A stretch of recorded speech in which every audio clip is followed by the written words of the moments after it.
just see how it's important to identify costs as fixed or variable. We will see how we can use fixed and variable costs to forecast profits and profit at different levels of output. We'll see how it's important to identify capital and revenue expenditure. To create double entry accounts for expenses. We saw in chapter 1 that there are 3 classifications of cost. We will now look at the third classification, expenses. Expenses will include anything we can't classify as materials or labour. It will include rent, telephone and heating. It can be payment for services such as cleaning and security. And the labour costs will only include the cost of paying the business's own staff. If you pay anyone else's staff, it will be an expense. So paying a self-employed window cleaner will be classified as an expense and not a labour cost. As with the other classifications, it's also important to identify expenses as direct costs and indirect costs, fixed costs and variable costs, capital expenditure and revenue expenditure. So this is chapter 4. Expenses. We've got direct expenses. Expenses tend to be indirect, but you should be aware that there are some direct expenses. Direct expenses may include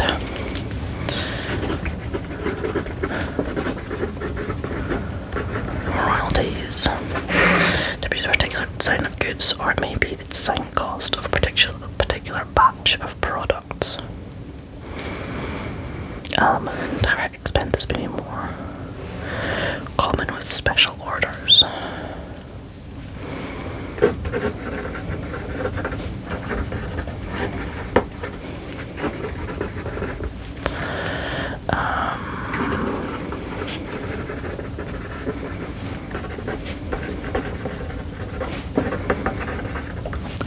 The hire of a special machine or the consultancy fees related to a particular order will be direct expenses.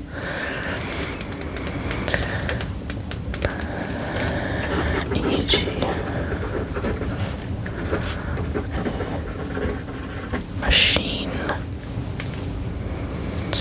Some methods of depreciation can be a direct cost, but only those methods which are calculated by reference to the number of units produced.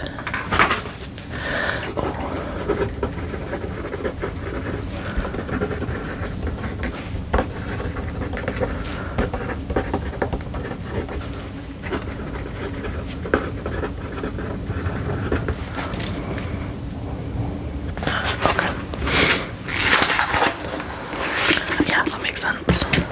In any case, the cost must be directly associated with each product.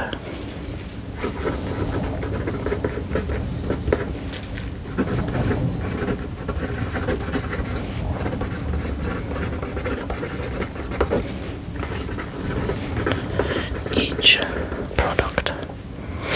Indirect expenses will include electricity, water, telephone, rent, council tax, business rates, insurance. It's any expenditure not directly associated with the production. The total of the indirect costs are known as overheads. Why do we need to classify expenses as direct or indirect? Well, we may be able to adjust the costs of producing an item if we can control direct costs. We may be able to alter the design, the size, the quantity, or the quality in order to reduce costs. We can't do this with indirect costs. While we may be able to cut down on the electricity bill by being careful with light, heating and light, we cannot alter the cost of the actual production this way. Production managers will want to know the costs relating to producing the items and not the costs for, say, keeping the works canteen open. At the same time, indirect costs must not be seen as unimportant. While we will want to know the cost of the product itself, we must also account for the indirect costs when we come to setting a price. For example, it may at first seem good to sell 100 items costing £5 each at £10. On the face of it, the business appears to have made £500 profit. But what happens when we get the rent for 600 and the electricity bill comes in at 300? You'll see how to deal with indirect costs in costing later in this book.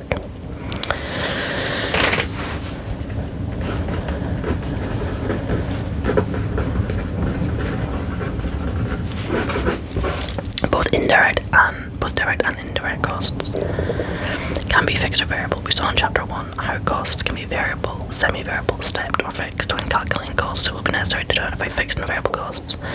All costs fundamentally fixed or variable. Semi-variable costs have an element of both fixed and variable costs while stepped. Level of output. Why do we need to identify cost factor? When the management sees that costs have gone up, they want to know if they have gone up because we produce more or whether there is some other reason. If the costs have gone up in a predictable way because of a higher volume of production, then this will need treating differently to higher costs simply because the costs have become more expensive. We've seen that semi-variable costs have an element of both. Help management unless we can limit the fixed costs and the variable costs.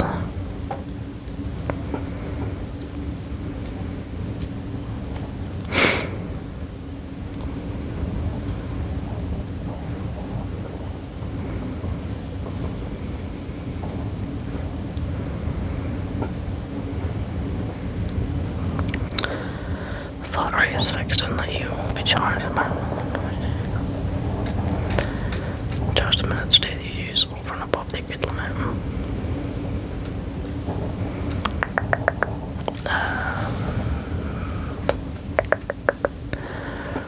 The fixed cost.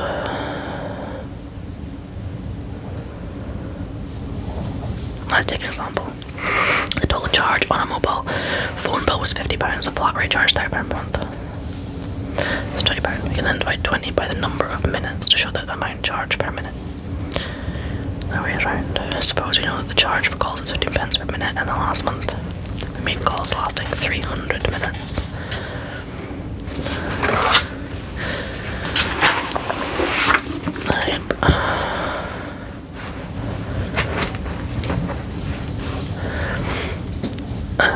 Only know the cost for these 2 periods. Every month, and we have several months of bills available. We need to choose the one with the most minutes used and the one with the least minutes used, and will work if you choose any 2 months. 250. Difference in cost divided by difference in units equals variable cost per unit. Just from our example, 97 minus 70, 27, 150 minutes. Now we know the variable cost per minute, we can work out the fixed cost. We can take either one of our bills, minutes by 18, like that.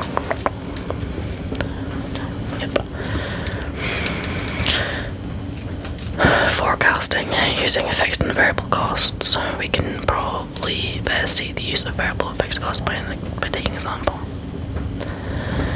This will help us determine costs and for different levels of production.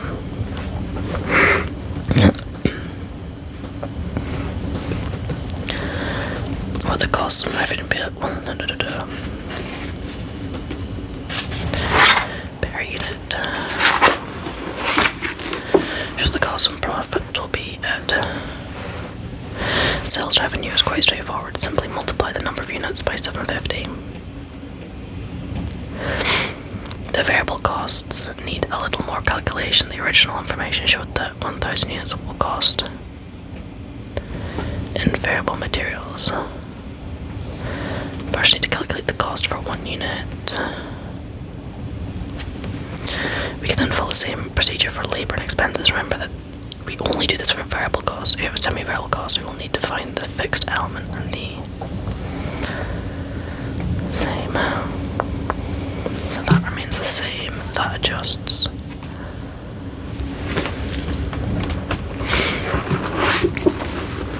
The table then goes on to calculate total costs and the total profit for each level.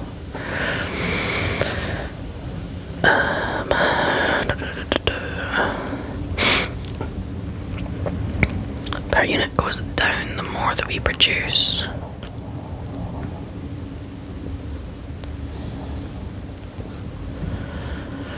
The more items used.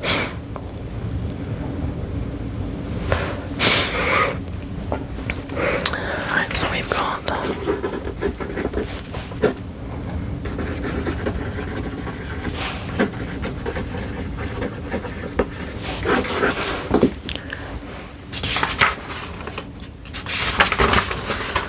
okay, we're almost done. It's important to make the distinction between capital and revenue expenditure so that a true reflection of the profitability of the company otherwise can be correctly shown when management will determine the selling price from the costs and the required profit. New premises. Biggest total sales of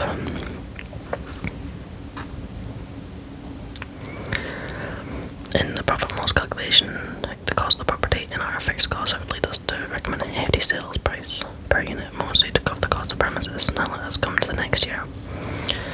Only was bought last year, so it doesn't come into the figures to see if the company shows a profit this year, albeit a very small one. Since we do not include the cost of property this year's fixed cost, we can, because we don't have to cover the fee for the premises. Impossible to determine the suitable sales price per unit. When selling price or profit or both would have huge swings from one year to the next. The income expenditure is usually omitted from any cost calculation. Are depreciated each year, and the depreciation charge would be included in the cost calculations. Distinction between capital and revenue expenditure. General rules and concepts that govern the field of accounting, including capital expenditure. I has 16.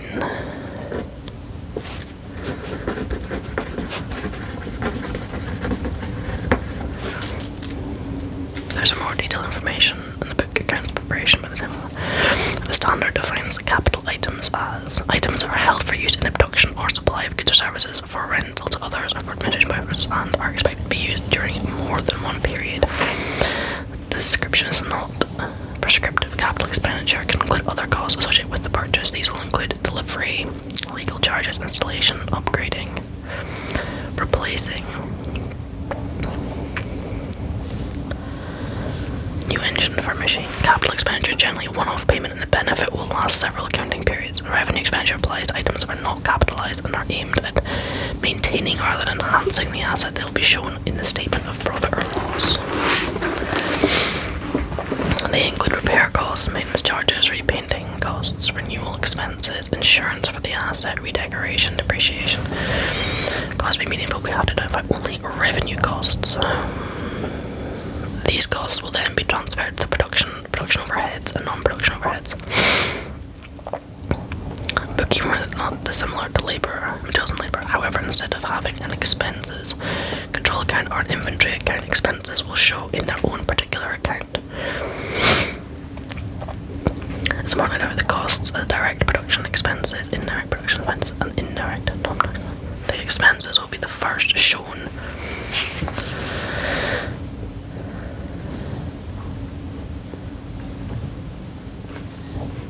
In the electricity account, the office stationery account.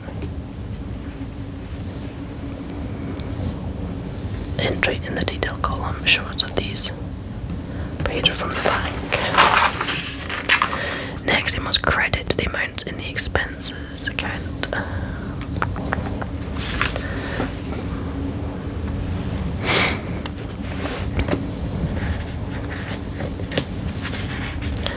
The total of all indirect costs are known as overheads.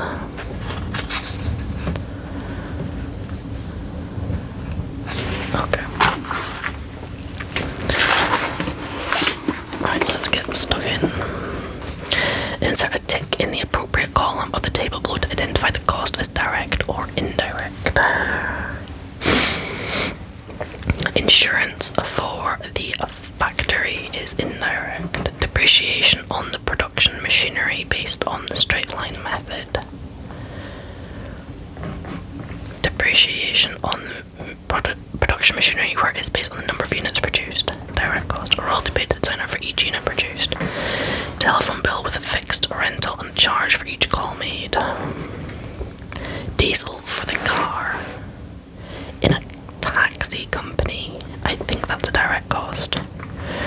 Diesel for the delivery van in a manufacturing business, indirect cost. Electricity for the production machinery where there is a separate meter. I think that's still indirect because it still doesn't divide it out. Electricity is a factor where there is a general meter for all electricity used. Redecoration of the factory area. Because it's still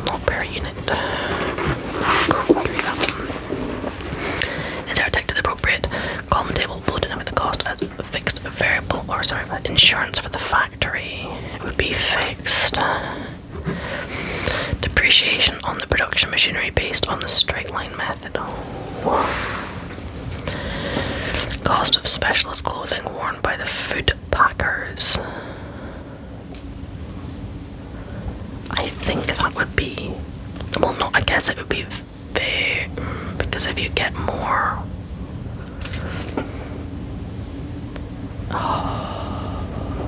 I'm gonna say fixed.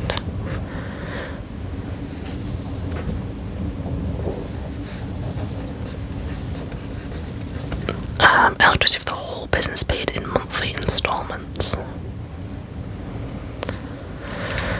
would be semi-variable. Electricity for the production machinery, where there's a separate meter, that would be variable. Hire of a van, the basic rental charge and a charge per mile. Diesel for the car in a taxi company would be variable. Telephone bill with a fixed rental and a charge for each call made. Royalty paid at sign for each unit produced. Variable. Depreciation on the production machinery, where it's based on the number, that's variable. That's fixed.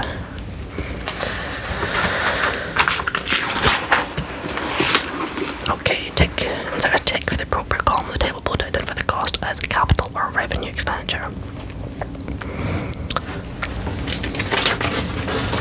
I think insurance is, that is revenue.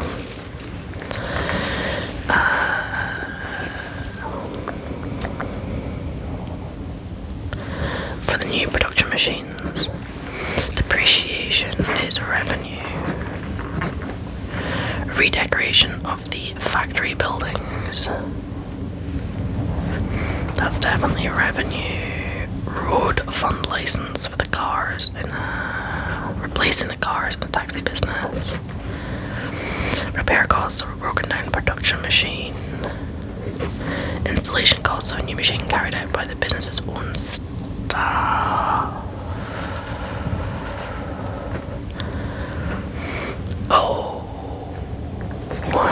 I'm not sure. I'm gonna say that's revenue, just redecorating it.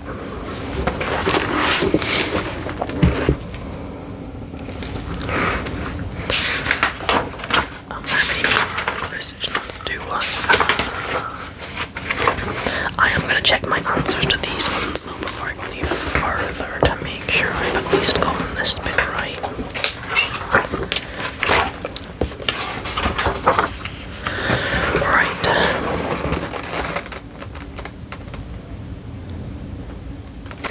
I'm looking at the wrong page, that's why I was like, what? Tick. Electricity with the production machine where there's a separate meter. That's direct cost. Okay, so if it's, I guess you could calculate it. Okay. Tick.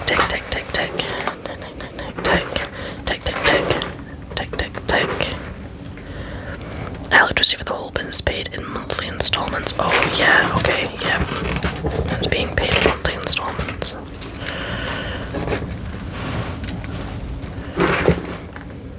Yeah.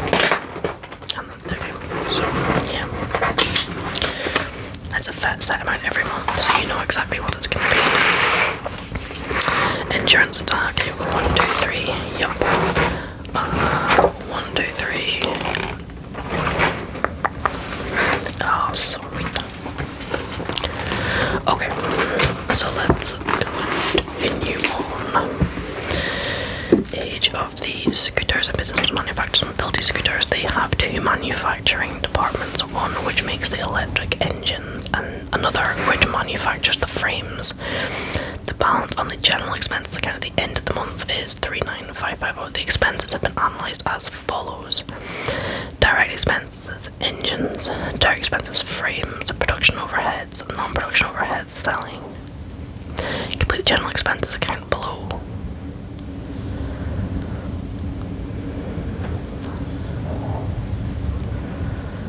Alright, so we are going to have production.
centers. So 500 is the general expenses. 200 production engines. 7.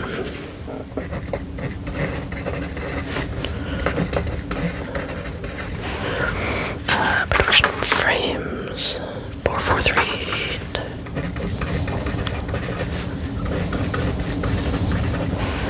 330 production overheads.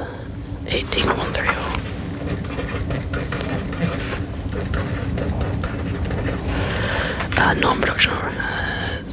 Selling. 5404. And then we got distribution. 3948. And then we've got, right, a business hires a delivery van as and when it is needed. The charges are different each time it is hired because there's a rental charge and a charge for each mile travelled. The following charge is applied on Monday to Friday.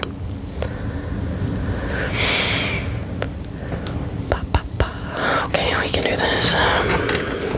Right, some mileage. This is the lowest. And this is the highest. Calculate the charge per mile. So you got 150. So 71 minus 53 is equal to 18.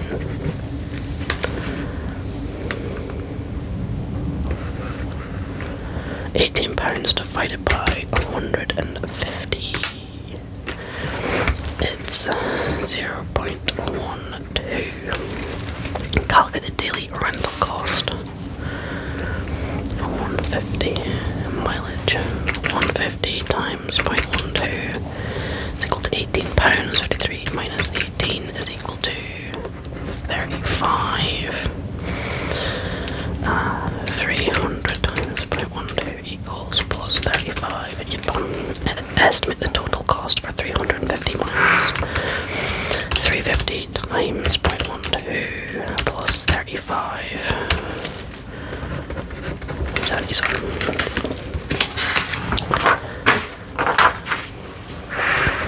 DNM Manufacturing has forecast the sales and costs of their product based on an output of 250 units.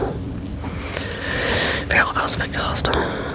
Management now think it is likely that 300 or even 350 units can be sold. The product is on sale for £78 per unit. To complete the table below. Alright. 70 times 300 is 21000 times 70 is 24500. Right, so that's fixed labor is still going to be 2400 and overheads is still going to be, and some materials, 2000 divided by 250 times 300 is 2400 divided by 250 times 350. 1000 divided by 250. 12 times 300. 12 times 350. 150 divided by 250. 6 times 300.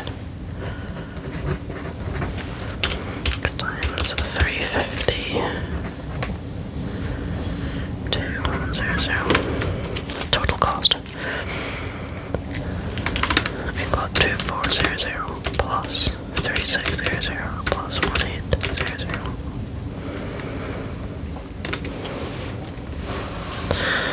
Hang on. 2400 plus 3600 plus 1800 plus 2400 plus 1800. That's 12,300 plus 4200 plus 2100 plus 2400 plus 1800.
50 is,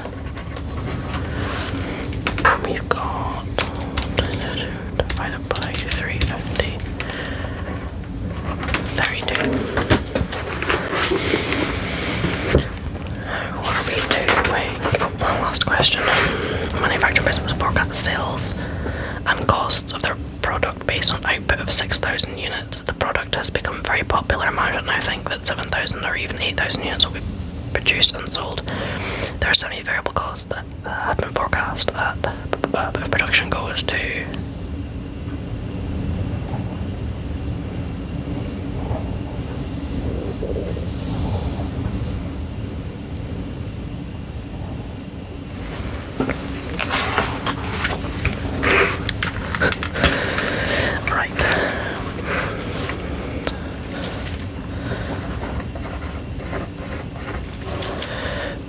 so that is for 6,000.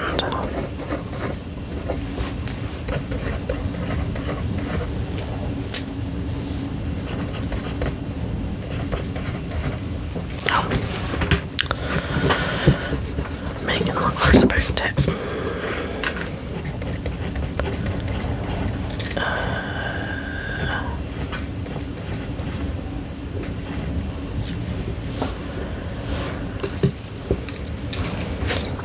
So we have got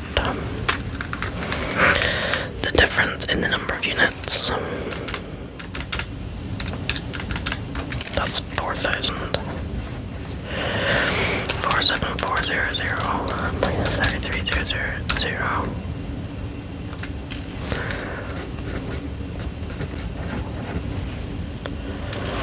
divided by is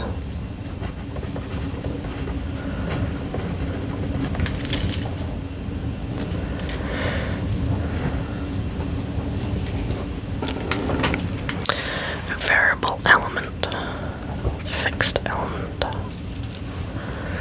per unit. So down here we've got 6,000 times 3.6 is equal to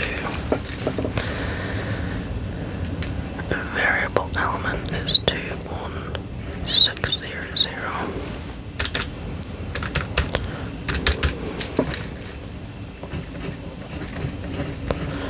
And then if we do that, so we've got 10,000 times 3.6 plus 11,400.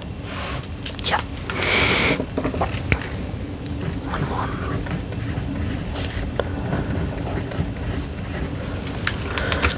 6 times 7,000 is 3.6 times 8,000 is 28,800. Fixed costs.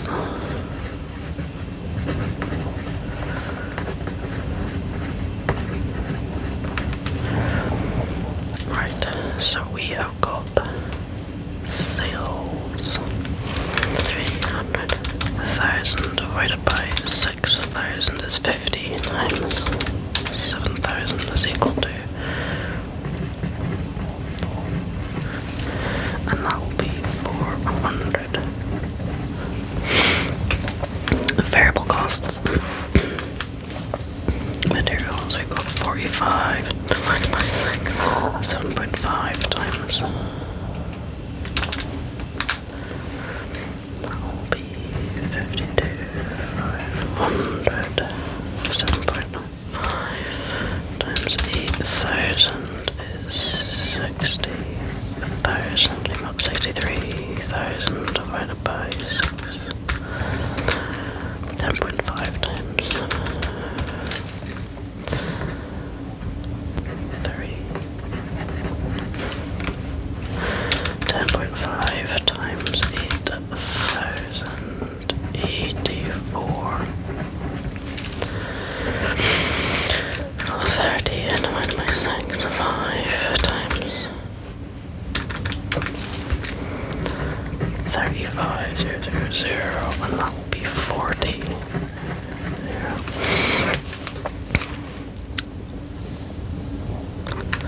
So you've got 52500 plus plus 73500 plus 35000 plus 25 plus 11400 plus 7000 plus 8000 down to 600 60,000 plus 8400 plus 40,000 plus 2880 plus 7,000 plus 8,000 is equal to 239,200. Total profit minus 212,600 137,400 minus 239,200 800. Cost per unit to do decimal places. Total cost 2,600. Divide that by 7,000 is, and then we've got 239,200 divided by 8,000 is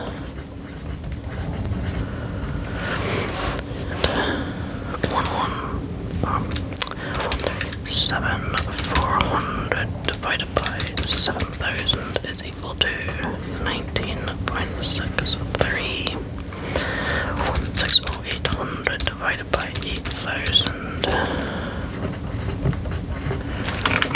Alrighty, let's get the answers. Answers to practice questions in this chapter 4.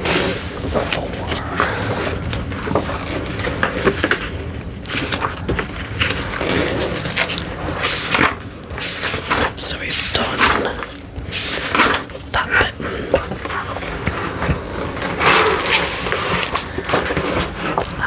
So I need to come to your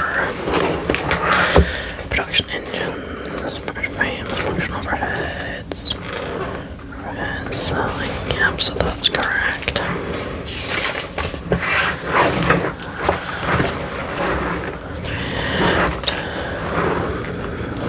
Yep, that's all correct. Really quite straightforward. 12 pence, 35 pounds and 77 pounds. 47, 21, 2450, 24360.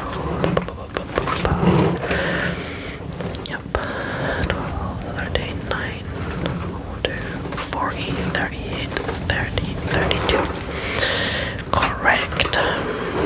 And then this one here, we've got